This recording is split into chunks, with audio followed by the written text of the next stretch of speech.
respected Chief Minister, Mr. MKStalin, my parliamentary colleague and senior friend, T.R. Balu, honorable ministers, distinguished guests on the dais, including the wonderful speaker we just heard, friends, lovers of literature, ladies and gentlemen. Anevarkum vanakkam. It's a pleasure to join you today at this valedictory event of the 3rd Chennai International Book Fair 2025, which has been focusing on taking Tamil to the world and indeed bringing the world to Tamil. I'm grateful to the state government and the director of the Chennai International Book Fair for inviting me here. They've asked me to give you a special address on social justice and literature in this event, and I'm really honored to share the stage with such eminent personalities and speakers at this great venue of cross-cultural literary exchange involving delegations from 64 countries. I've just come from speaking at an event across town on my 26th book, which happens to be a wonderland of words, and I was asked when I launched it by journalists rather breathlessly why I'd taken the trouble of penning an entire book, an entire volume on words and the wonders of the English language. My answer was simple. For me and other logophiles or lovers of words, and we've just heard one today, it has never just been about words for their own sake, but about what those words convey. My father, Chandan Tharoor, instilled in me the conviction that words are what shape ideas and reflect thought, and the more words you know, the more precisely and effectively you are able to express your thoughts. For if we dream of changing the world for the better, our words must serve as vehicles for our ideas, our thoughts, giving them meaning, encasing our inchoate ideas in the flesh and bones of language. And if, like the previous speaker, you are equally felicitous with words in many languages, then of course you have an extra advantage in communicating across the world. At a time when politics and indeed most of the institutions of our democracy, including its watchdogs, are flailing and foundering, platforms like this have risen to champion through the power of literature the values of love, peace, and justice, synonymous with our constitutional values of liberty, equality, and fraternity, the values upon which our republic was founded. In an age where to take up the pen to write the truth is itself an act of resistance. Just think of the many writers, scholars, and journalists who find themselves, even today as we speak, incarcerated under stringent laws around the world for speaking truth to power. Such celebrations on the power of literature and words are more important than ever. In promoting social justice through literature, all writers are consciously in India honoring our constitution, whose 75th anniversary we will mark next Sunday, and expanding upon the vision of its drafters. The Constitution has been a living, breathing document that has changed and adapted with the turning tides of time. And the poets of the nation too, in their diligence, as Shelley has famously remarked, have been the due, unacknowledged legislators of the state. Today, the CM has or will release a number of translated works of Tamil literature, translated into English, Malayalam, Telugu, Kannada. There's a curious Italian expression I've come across, traduttore traditore, which means that to translate is to betray. It is true, as the saying implies, that one can never capture the exact meaning and nuance of a work of literature in another language. In that sense, one inevitably betrays the original. But isn't the whole purpose of language, literature, and reading to enlighten people all over the world of one simple truth, that our similarities far outweigh our differences? What unites us all as human beings is far more important and valuable than what divides us. And to connect us across the barriers of language in a world of such complex diversity, translation of literature is essential. Surely that's the whole point of literature, that for a body of writing to constitute literature, it must rise above its origins, its setting, and even its language, to shed light for readers around the world upon some facet of the human condition. That very condition which regardless of ethnicity and religion, language and place of residence, unites you and me, makes us all human. Translated and transliterated literature have helped transcend political and geographical boundaries all over the world, especially in our country, where a myriad languages and cultures coexist under the same sky. And they have served to promote awareness and strengthen the clamor for social justice. Take Tamil literary history, starting, of course, with the Tirukural. Starting then from Sangam literature. Ilango Adigal has highlighted notions of justice and injustice, elitism and classism, and gender-related issues, all challenges for social justice, especially regarding the politicization of empowerment and subsequent politicization of women's rights and deification through the epic poem Silapatikaru. There are also Pumani's Piraga and Vekai that represented the shackles of the caste structure within the well-trodden Marxist paradigm, challenging multiple social structures. There's also Sukir Tarani, whose radical poetry has been incredibly vocal about the twin oppressive structures of patriarchy and caste, shaping national debates and gathering international attention. Our list would be incomplete without Srinivasan's Jivya Churukam, which can be viewed as one of the earliest articulations of Dalit assertion in Tamil literary history. Srinivasan is a highly significant figure in the advocacy of social justice, not just in Tamil Nadu, but in India, because he had introduced bills and got them passed in the Legislative Assembly, enabling the so-called untouchables to access better living conditions at a state level. And he was the only representative, along with Ambedkar, from the so-called backward castes at the first and second roundtable conferences in London in 1930 and 31, where he strongly advocated for the political rights of the oppressed.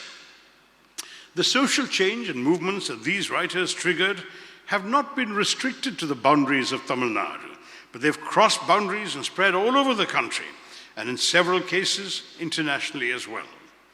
Because despite some things being lost in translation, the voice of the marginalized communities that these translated pieces highlight still resonates everywhere. And such literary movements emerging from Tamil Nadu have gone all over, and they've been seen all over the country, raising their voices for social justice. You can hear the voice of Mukti Bodh in Hindi, challenging the complacency of the middle classes in 20th century India, and battling the modern forces of exploitation, harping on man's alienation. Or listen to Fakir Mohan Senapati's urgent call in Oriya about dissolving the social hierarchies in 19th century India. He later on became the father of Odia nationalism and Odia identity. Or hear Ismat Chugtai and her subtextual writing in Urdu that challenged heteronormative standards and brought alternative narratives to the forefront, most notably through her short stories and novels like Lihaf. Even in the context of environmental issues and social justice, several writers, from A.K. Ramanujam in Kannada to the Manipuri poet Thangjam Ipobishak, their poetry, their narratives have been read widely in translations all over the country and have actively shaped eco-criticism in India, clearing the way for the deliverance of social justice. Even the great epic, the Mahabharata, originally a Sanskrit epic, translated much, much, much later into various Indian languages and dialects all over the country, which have now given us versions in English, Hindi, Tamil, Bengali, Marathi, Malayalam, and so many more, making it accessible to all today. And I too, in fact, my dear audience, sought to reinvent the Mahabharata and retell it for today's generations and yesterday's through my debut novel, The Great Indian Novel. And it's gratifying to me that the stories that one keeps retelling are still being read. Young people are coming up to me who weren't born when that book was published, clutching copies of it for me to sign. And that, to my mind, is the ultimate vindication. Many, many writers, of course, have done this. They've taken up the Mahabharata for similar purposes. Dharamveer Bharati, with his famous Hindi play, Andha Yug, through which he critiqued the moral and societal decay of his time, while offering a reflection on the universal human politics of violence and aggressive selfhood that enable wars and dehumanize societies. There's the Mahabharata's rendition in Bengali by the famous Mahashweta Devi, titled Draupadi, which depicts the experiences of a subaltern woman and the gendered violence she faces from the state in the setting of indigenous Santhal groups in a Naxalite movement-torn West Bengal of 1967. In fact, it's sad to note that narratives as powerful as this have been dropped from the English syllabus at Delhi University a few years back in 2021, along with the writings of two Tamil Dalit feminist writers, Bama Faustina Susairaj and Sukir Tarani. Many critics of this step deplored the politics behind the decision. I hope that Tamilnadu will in turn restore such poets and writers to the syllabus in this state. The politicization of literature is understandable, but the act of excluding voices, sealing such narratives or pushing them away is a form of censorship and an assault on all of us, since it limits access to knowledge. Literature keeps history alive, it keeps memory alive, for it refuses to allow us to turn our backs on the unfortunate realities of our past, which one must periodically re-examine closely from new perspectives if we are to come to terms with them. In the process, we honor the Constitution's vision of social justice and help build the India that our founding fathers and mothers envisaged. Today's students, and I'm glad to see some students in the audience, are the future custodians of the nation. And if we rob them today of the opportunity to critically analyze our past, we deprive them of an essential aspect of their being. We are who we are because of everything that has gone before, every story that has been told and repeated, every failure and triumph that has built our civilization. Those in positions of power who seek to reject and censor all writing that does not align with their vision, their version of India, seek to rob others of their narratives. Respectability and patriotism become excuses for suppression and denial. The policing of ideas, the marginalization of literature would permit no new knowledge but the approved variety, no mutual exchange of ideas and experiences. There will only stay behind an evacuated, empty language that will leave people with no access to what is left of their human instincts.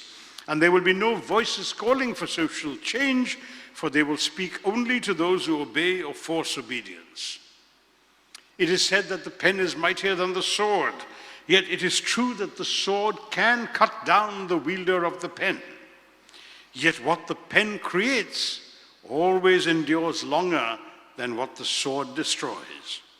That is the power of literature, of words, and of the thoughts they embody. In her famous Nobel lecture, the Black American writer Toni Morrison mentioned the biblical episode of the Tower of Babel. The traditional interpretation of the story suggests that the downfall was a tragic event. It's often thought that the introduction of many languages into humanity caused the tower's design to fail, and that a single language might have sped up communication, leading to the attainment of heaven. But whose vision of heaven would that have been, and what kind of heaven? Perhaps the dream of reaching paradise was too fragile and too rushed, especially if no one took the time to understand different languages, narratives, or perspectives. Had the people done so, the heaven they sought might have been found amongst them, right in their minds and there and upon their tongues. It would have been complex and demanding, yes, but a vision of heaven grounded in life itself, a society where justice prevails, not just in an afterlife. So one must remind those who want to reduce the nation to one nation, one election, one party, one leader, and one national language, they should be told that in our diversity lies our strength. I congratulate the Tamil Nadu state government for having produced all these works in translation to get the voices of the Tamil people out to readers in other languages. And I want to remind all those who think otherwise that literature will always serve the ends of social justice in multiple languages and in translation. Thank you very much for listening to me, and Jai Hind.